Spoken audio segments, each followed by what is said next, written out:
વિદ્યાર્થી મિત્રો, તાસ 2 ની અંદર આપણે જોયું હતું કે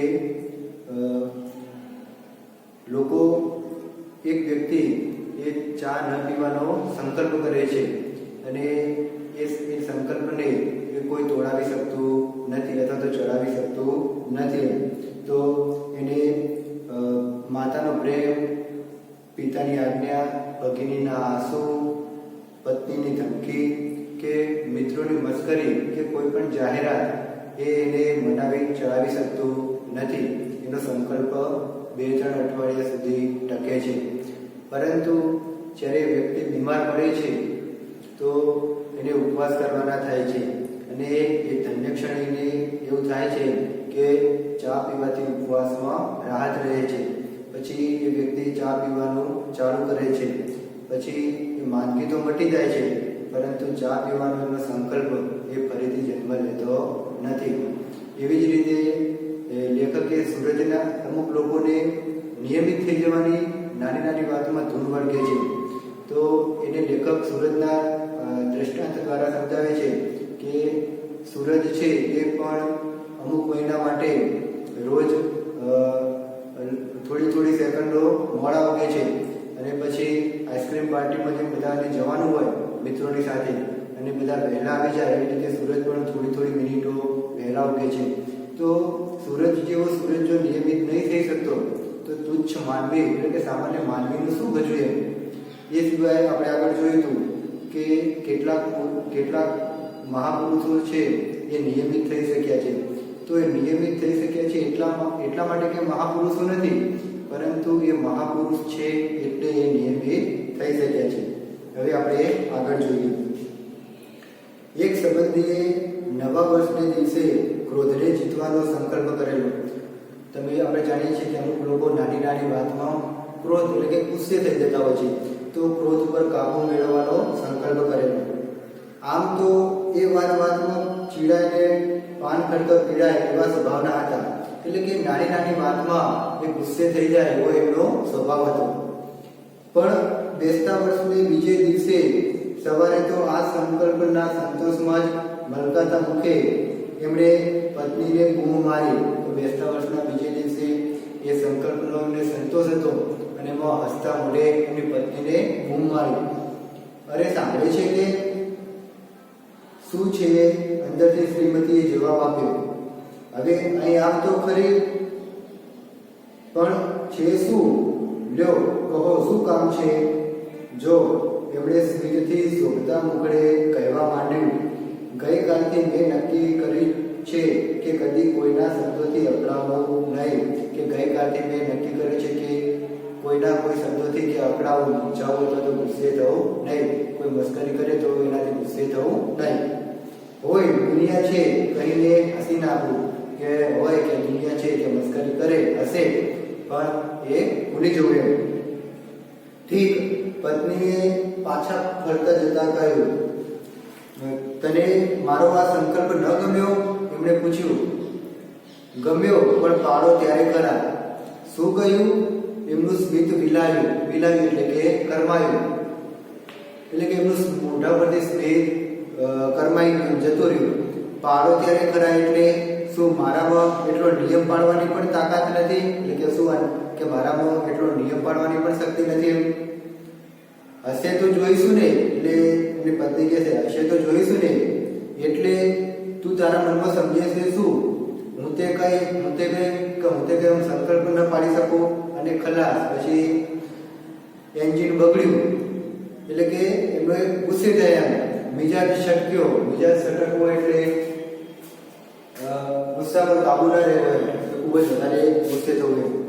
એ તો આખી સોસાયટી ગજવતા જતા હતા. ત્યાં એમના શ્રીમતીએ એમને યાદ કરાવ્યું કે એમનો સંકલ્પ એમણે ત્યાં જ તોડ્યો હતો. એ ખૂબ જ ગુસ્સે થઈ જાય છે એટલે એમની પત્ની એમને યાદ કરાવે છે કે તમારો સંકલ્પ તમે ત્યાં તોડ્યો હતો. ત્યારે જ માંડ એ શાંત પડ્યા. ત્યારે માંડ પરાણે એ શાંત થયા. આમ નવા વર્ષના સંકલ્પો એટલે વહેલી પરોઢનું ઝાકળ. આમ નવા વર્ષના લીધેલા સંકલ્પો કેવા હોય છે કે વહેલી પરોઢ એટલે કે સવાર, અને ઝાકળ એટલે કે ઓસ. સવારે જ્યારે પેલા ઘાસ ઉપર ઘાસ કે કોઈ વૃક્ષ હોય અથવા તો જે ઘાસ એના પર પાણીના જે ટીપા વાંચે, બરાબર, એટલે શું કહેવાય? ઓસ અથવા તો તુષાર અથવા તો ઝાકળ. તો વહેલી પરોઢનું ઝાકળ બે ઘડી સંતોષ આપી પાછું ઉડી જવાનું. એ ઝાકળ સવારે હોય પછી સૂર્ય ઉગે એટલે કે તડકો પડે એટલે પાછું ઉડી જાય.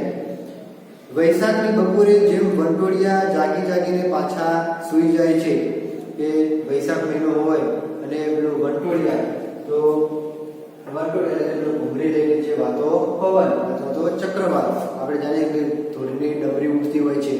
તો વૈશાખની બપોરે જેમ વંટોળિયા જાગી જાગીને પાછા સૂઈ જાય છે, અથવા તો શિયાળાની સવારે જગતના અગમ્ય એટલે કે ન જાણી શકાય તેવું, તો સામાન્ય માણસોની બુદ્ધિથી ન સમજાય તેવું, તો અગમ્ય ખૂણેથી એકાદ શરદીનું હવા મોજું એ આવી આપણો કબજો લઈ લે છે. કબજો લઈ લેવો એટલે કે આપણા પર અધિકાર જમાવવો. તો કબજો લઈ લેવો એટલે કે અધિકાર જમાવવો. તો એ આપણા ઉપર જ્યારે કોઈ ખૂણેથી શરદીનું મોજો આવે એટલે કે જેમ કે આપણા શરીર ઉપર અધિકાર જમાવી લે, અને દિવસભર રડાવીને અંતે આવ્યું હતું કે આખો દિવસ એની અસર રહે છે, એમ અનંતમાં ચાલ્યું જાય છે. અને પછી એ અનંતમાં ચાલી જવું એટલે કે શૂન્યમાં અથવા તો અવકાશમાં વિલીન થઈ જવું, એટલે કે અહીંયા દૂર થઈ જવું, એ પછી જતું રહે છે.